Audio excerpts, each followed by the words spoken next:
आइए आज गणित के छोटे से प्रश्न को हल करते हैं जिसमें भ्रम ज़्यादा हो जाता है। तो प्रश्न है कि क्या परिमेय संख्या और भिन्न संख्या एक ही है या इसमें कुछ अंतर होता है। तो यह ऐसी संख्याएं हैं जिसमें कुछ समानता होती है और कुछ अंतर होता है। तो आइए हम समझते हैं, पहले समानता देखते हैं कि दोनों में क्या समानता है जो हमें कंफ्यूजन क्रिएट कर देता है। जैसे वह संख्या जिसे P/Q के रूप में लिखा जाता है और Q बराबर नहीं 0 हो उसे परिमेय संख्या कहते हैं। भिन्न संख्या में भी यही आ जाता है कि वह संख्या जिसे P/Q के रूप में लिखा जाए और Q बराबर नहीं 0 हो, दोनों में सेम हो जाता है। इसलिए हम कंफ्यूजन में हो जाते हैं कि परिमेय संख्या और भिन्न संख्या दोनों एक ही है।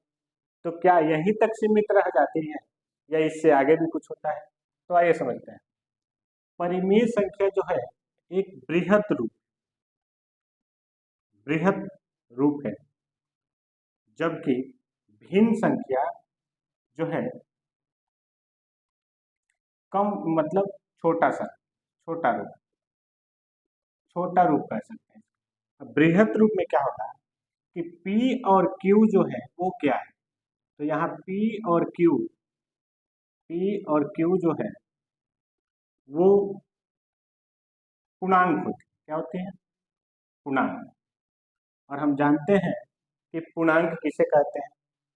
पूर्णांक वैसी संख्याएं होती है जो पूर्ण हो, जैसे 1, 2, 3, 4, 5 अनंत तक, और इधर भी -1, -2, -3, -4 अनंत तक, और बीच में शून्य।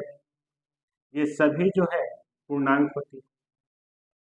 लेकिन भिन्न संख्या में P और Q क्या होती है? P और Q जो है वह पूर्ण संख्या होती है।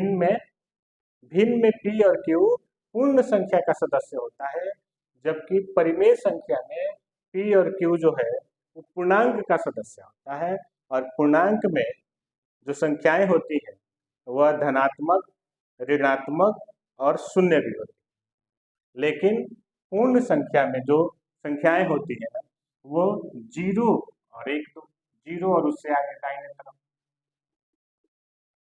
तो हम देख रहे हैं कि अगर पूर्ण संख्याओं का एक समुच्चय लें और पूर्णांकों का एक समुच्चय लें तो पूर्णांकों का समुच्चय जो है वो ज्यादा हो जाएगा, क्योंकि यहाँ ऋणात्मक संख्या बढ़ जा रहा है और यहाँ ऋणात्मक संख्या नहीं।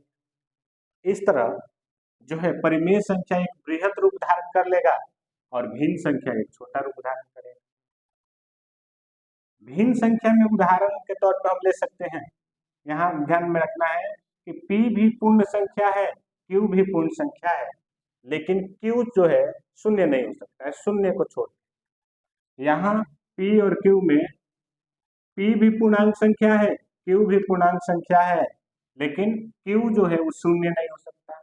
ये वाली शर्त दोनों में है कि हर जो है वो शून्य नहीं हो सकता है, बशर्ते परिमेय और भिन्न में अंतर यह हो जाता है कि परिमेय संख्या में P और Q ऋणात्मक संख्या भी हो जाती है, जबकि भिन्न संख्या में यह ऋणात्मक रूप नहीं होगा।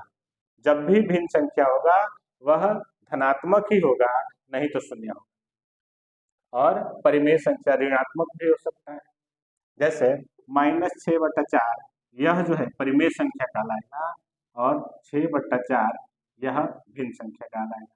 6/4 परिमेय संख्या भी कहलाता है, मतलब सभी भिन्न संख्या जो है परिमेय संख्या है।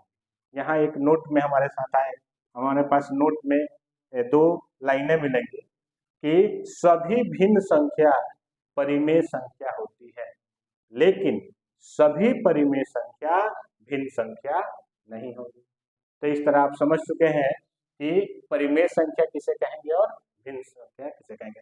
अंतर में दोनों में अंतर एक ही है कि परिमेय संख्या में P और Q जो है वह पूर्णांक के सदस्य हैं, और भिन्न में P और Q जो है वो पूर्ण संख्या के सदस्य हैं। इस तरह जो है हम परिमेय संख्या और भिन्न संख्या में अंतर कर सकते हैं। अंत तक देखने के लिए धन्यवाद।